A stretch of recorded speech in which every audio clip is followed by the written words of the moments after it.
Por años, los asesinos seriales han marcado a todo el mundo en su época. Algunos recibieron su respectivo castigo y ahora se encuentran tras las rejas. Otros siguen sin ser descubiertos.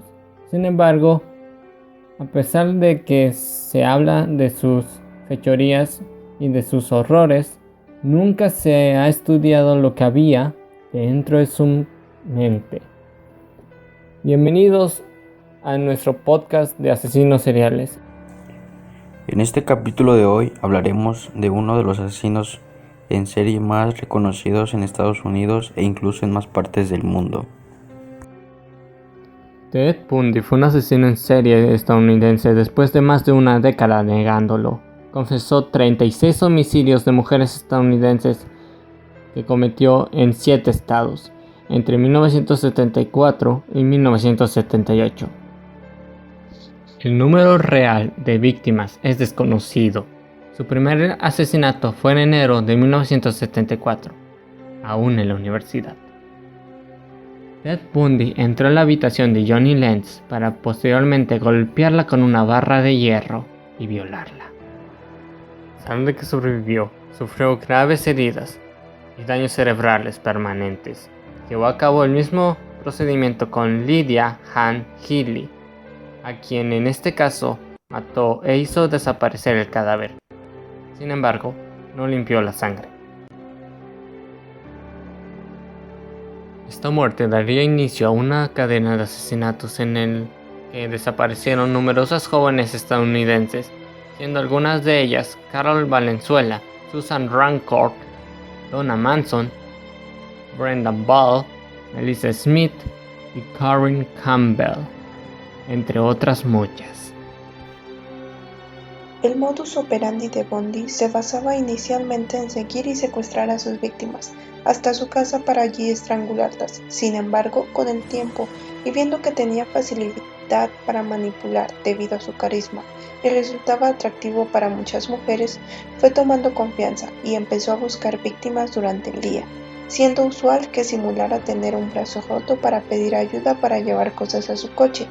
Este asesino solía escoger a mujeres jóvenes, morenas de pelo largo, características que las asemejaban tanto a su madre como a su antigua novia Stephanie Brooks.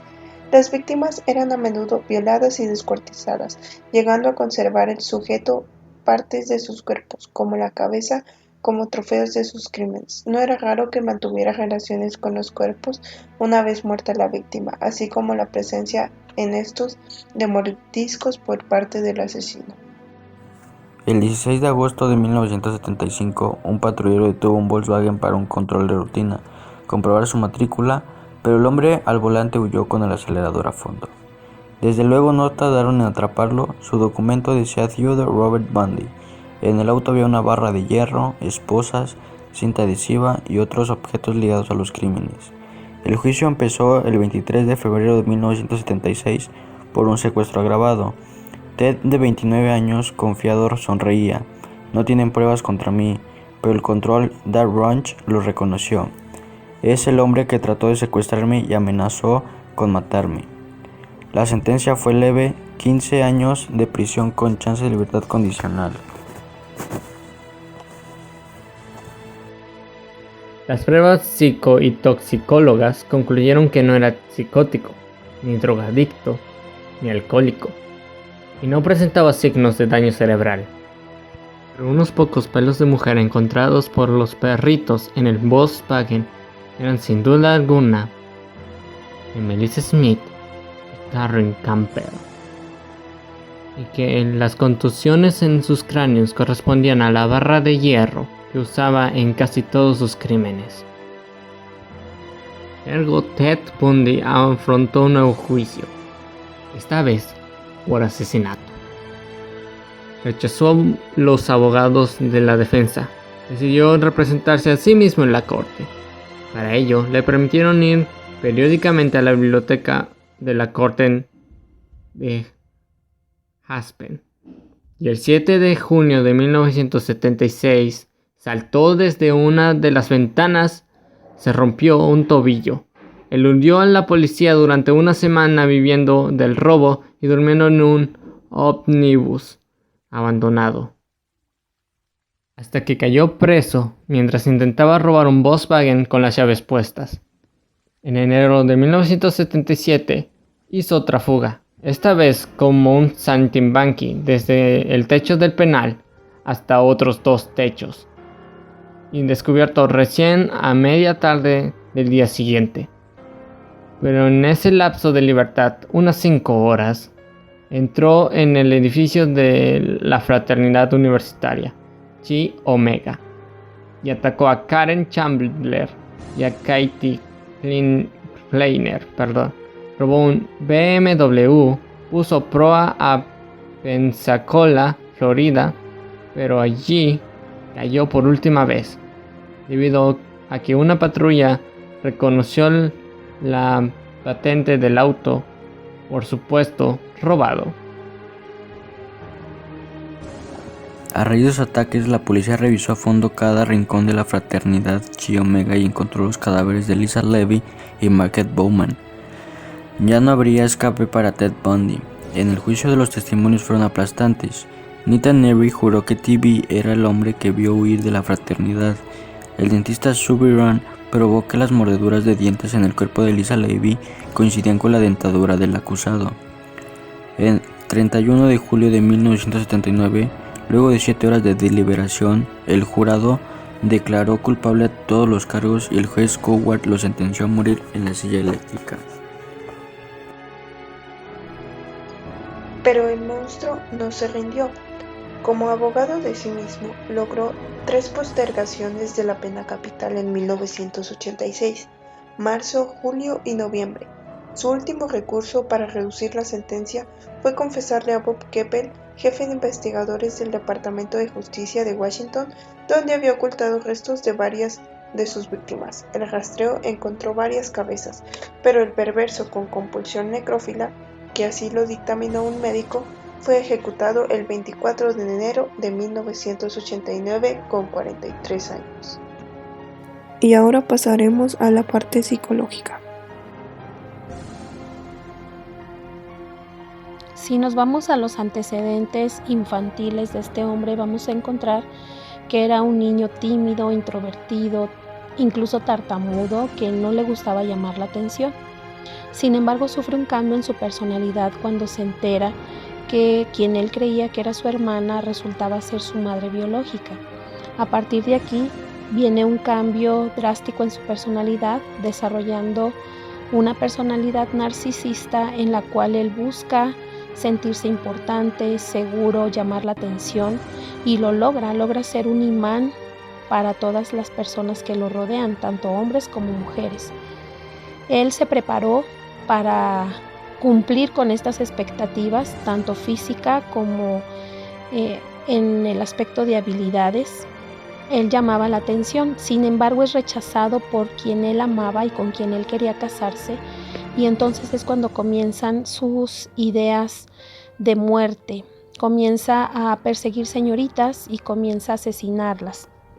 Él sufrió un avance en estas prácticas. Inició con el voyerismo, posteriormente con el sadismo, hasta llegar a una perversión total, desarrollando pues una escalada en los ataques.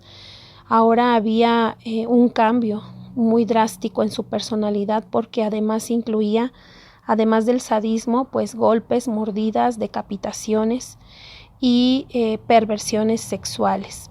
Era un psicópata sádico y manipulador que ambicionaba el poder y se sentía importante al saber que él tenía bajo su control a víctimas difíciles, dado que sus víctimas eran señoritas, miembros de fraternidades, de escuelas, que si desaparecían, obviamente se iba a dar aviso a las autoridades y entonces comenzaría la búsqueda.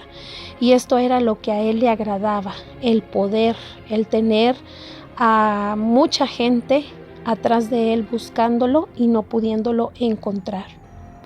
Él estaba envuelto en un círculo vicioso en el cual había una acumulación de presión que salía a través de los asesinatos, provocando así una baja de energía, y trayendo como consecuencia en él un vacío mismo que necesitaba llenar nuevamente con diferentes presiones que venían nuevamente a sacar su desahogo en los asesinatos para bajar la energía, nuevamente volver a sentirse vacío y así verse envuelto en este círculo vicioso. Ahora, ¿qué presiones eran las que él acumulaba? Era la pornografía. Él comenzó con pornografía suave, pero sabemos que la pornografía, al igual que las adicciones, desarrolla tolerancia y entonces lo que inicialmente provocaba excitación, estimulación, con el paso del tiempo dejó de hacerlo y entonces él comenzó a buscar contenidos más explícitos y sobre todo pornografía violenta, avanzando la tolerancia hasta que llega el momento en el que se encienden sus fantasías y la pornografía ya no le sirve porque ya no le provoca ninguna excitación. Es cuando él pasa a la realidad. De la fantasía lleva esos actos a la realidad esperando obtener la misma satisfacción que obtenía a través de la pornografía, pero ahora a través de la vida real. Él aparentemente mostró arrepentimiento, sin embargo nosotros sabemos que era un psicópata y por lo tanto no había tal. Y finalmente él declara antes de morir que todo esto lo hizo por rabia contra su madre. Con este caso, los expertos, tanto psicológicamente hablando, policialmente, todos quedaron sorprendidos al darse cuenta que una persona que menos esperas que pueda tener una personalidad y desarrollar este tipo de actos, la puedes encontrar, la puedes tener frente a ti y no sabes. Cosa que él mismo declara antes de morir en una frase que se quedó para marcar su caso, donde dice que los asesinos seriales son personas como esposos, hijos y que se encuentran en todas partes. Muchas gracias por su atención y nos vemos en el siguiente capítulo de Asesinos Seriales.